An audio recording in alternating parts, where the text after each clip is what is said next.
I better not get another freaking comment or question about, why don't you have a boyfriend? Because boys suck. Because boys suck. I will flat out say that. Because boys suck. It's not me. It's never been me. Never been me. Okay, it's not me now.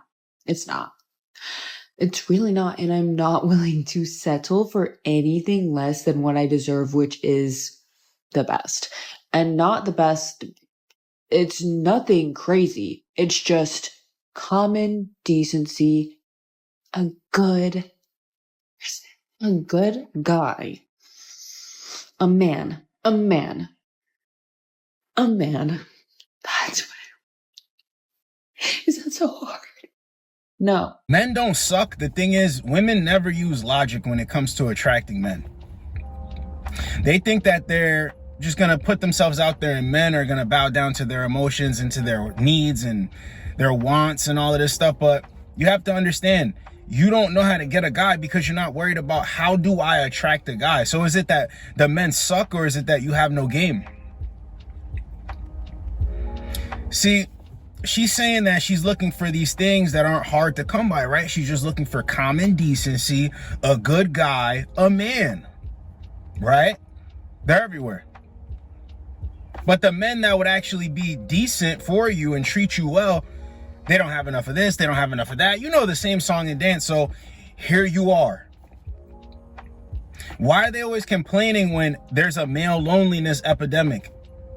I'm telling you, whenever they talk, you know, these clips, it's funny because whenever I'm thinking about making a video as I'm working out, it gives me more fuel. Men are lame, men are puny, men are losers. Whenever I'm counting up something, whenever I'm like, damn, it's looking right, the count is correct, I think about these clips because I'm like, who are they talking about?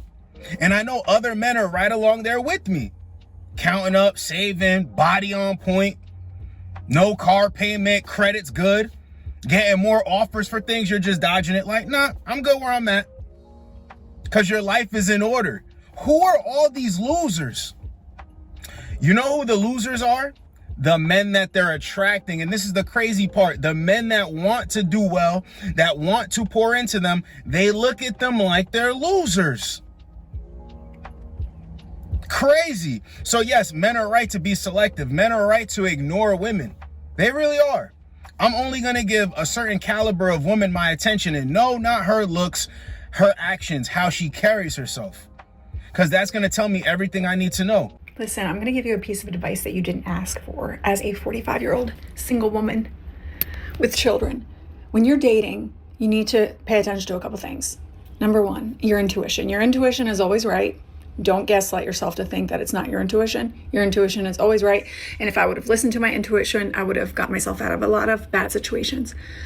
Number two, and this one is hard because I struggle with this and I still do it, but if you're dating someone's potential, you shouldn't do it. Now, there's a difference when you're younger and you are dating like my 21-year-old, there is dating potential because they're still figuring it out. In your 40s, in your late 30s and older, it's kind of hard because what you see is what you get, and they might not change that much, and you have to be okay with that. Number three, my own number three, if you think you want to just date for money, it's never as good as you think it is if you're someone who needs love. Now, if you don't need love and you just want security and you just want financial security, by all means, do that. If you're someone who needs connection and love, don't just date for money. Now, I never really can say that I've dated for money, and when I have dated guys with money, they're kind of douchebags. And it's like, I don't want to be provided by, like, I don't want a man to take care of me financially. Like, of course I would love some help, but I'm not looking for like a sugar daddy or like, well, at this age, like, no, I'm not looking for that because it always comes at a cost. So even if a guy does take care of you financially, like, you get some other freedoms taken away. And like, I like having my own money, and I just think I'm like at the point where I'm like, I don't want that. So just realize, yes, you can have it all. I don't want to be a Debbie Downer, but it's kind of hard to have it all. So you have to pick what you can deal with. As my mom always says, everybody has their issues. You just have to figure out which ones you can deal with. I'm going to focus on one part of what she said first. She said that dating for potential is when you're younger. Exactly. Like I always say, get on and build with the guy who has potential when you're younger. It means way more. You take what you have and you take what he has and you combine it. Or you get with him, you take what you have and what he has, and then he just takes off. He elevates. then he'll take care of you. Because you've been with him when he had nothing. Yes. But see, as they get older, they don't have time to waste. Forget your potential. I don't date for potential. That's what you'll hear. Yeah, because you're timed out. You don't have time like that. And then when she moves on to the whole, if you want a guy who has money, and she's talking about that, what she's saying is you're going to have to make exceptions. You aren't the exception. You're going to have to make exceptions for the exceptional guy. Yes. So can you have it all in this whole having it all thing? They think that they can date the same way that they date in their 20s. 18, 19, throughout their 20s. They think that they still possess the same leverage, and they don't. This is what I'm saying.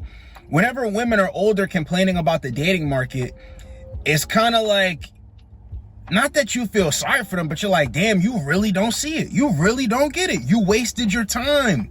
And when they're complaining, that's them. They're not saying, damn, I feel like a fool. But when they're complaining, yeah, it's exactly what they're saying to a guy who understands womanese. Damn, I feel like a fool out here. Yeah, because you are. I'm 42, single mom. And I, throughout the years, it's been about 4 years of being a single mom, have gone back and forth about dating, not dating. I'll date for a little while, then I'll take like a year off. I've done dating apps a couple of times, and then I take a break. And one of the things that I have realized is it's difficult for me to set aside energy, time, and effort into dating when I'm a single mom, because my 2 kids deserve all of my attention, and like the most important thing, like the priority in my life, is stability for them. And so it's just hard for me to find someone that's worth like setting aside time, energy, and effort. Most people that I meet, especially like through the apps and stuff, just don't take it seriously enough, don't take dating seriously enough, and like it just feels like a waste of time, and like you have to really vet people, and I just don't have the time and like energy to put into dating to vet people, and I get the ick pretty quickly.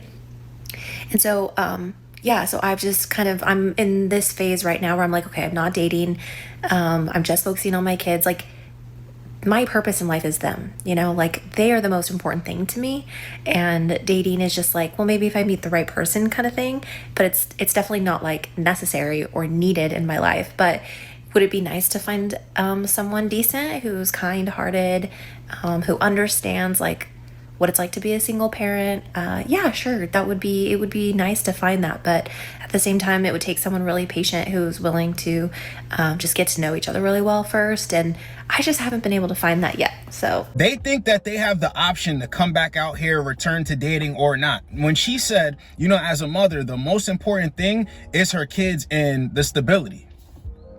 Yes. And I'm like, yeah, exactly. Yeah. Not bringing a man into your life. No, it's not fair to a dude, and it's not fair to your kids. It's not fair for you. Pretty sure they got a father. Nah, leave dudes alone. Talking about, but whenever I get out here, there's really nothing good, or guys want to play games, or you're not getting any serious offers. You're out here with a 550 credit score, thinking that credit cards are gonna beat down your door to give you a credit card with a high limit on it. What the hell is the matter with these chicks, bro? Focus on your kids. Don't even bring a guy into your mess. And if you're doing well for yourself, don't even bring a guy into you doing well for yourself. Either or. Leave it where it is. You're good. You done came, you saw, you conquered. Got kids, been in a long-term relationship. Just stop. And I find it funny because in a world of simps, this content ain't even mainstream, and she can't even get a guy to sacrifice, to be a gump for her. That's really what it is. And the real reason why she can't find somebody is because she's still acting like she commands this level. She has this level of entitlement when they're 18, 19. I get the ick quickly with dudes. At 42 years old, you're using terms like the ick. Bro, I'm telling you, when they talk, they tell on themselves. Let's get the next one. It's so ghetto being a baby mom sometimes. And not for nothing, like, I'm not a bitter baby mama. I'm not nasty. I'm not, I don't make things difficult just because we're not together. I'm not like that. I do my very best to stay fair and peaceful and loving as much as I can. But it just hurts to see the person that you thought you were gonna do life with and start a family with thrive and do so well, and he looks good, he smells good, he's got his stuff together. It just feels like he's up and I'm down. You know, I feel like this is the heaviest I've ever been in my life. I'm struggling to deal with that. My finances aren't great right now. And it just seems like he's up and I'm down. And not that it's like a competition, because it's not at all. But damn, like that's just a hard... It's a hard thing to eat sometimes. I don't know. No, you are a bitter baby mom, a baby mother, or whatever the hell they say. You're bitter. Because check this out. Why does it bother you that he's doing good for himself? You know why? Because instinctually, they know that they can destroy the average sucker, the average man, the average loser. They know through the courts, dragging them back and forth. He makes more money now. They know. Alimony, child support. They know that they could drag a guy through the mud, but see, this guy's not a loser. He's not your average Joe. He's a guy that understands, and he ain't losing, he's winning. And another thing it proves is she was holding him back because he wasn't doing that well when they were together, right? Because if he was, she would be like, damn, it just sucks that he went along. No, she's saying he went along about his business and now he's thriving and I'm not. Men need to understand this. A woman is never like, yo, this could be the best thing that ever happened to me in my life. No. You have to feel that way before a woman even steps into your life. I'm that dude. And I've already made it here. So if I lose it, I know how to get it back. Don't ever rely on a woman, you know, to make or break you in your happiness. Never. Because life isn't about being happy 24/7. But this is funny. She never expected him to move along and do better. This is why I always tell you guys, move along and do better, because it works.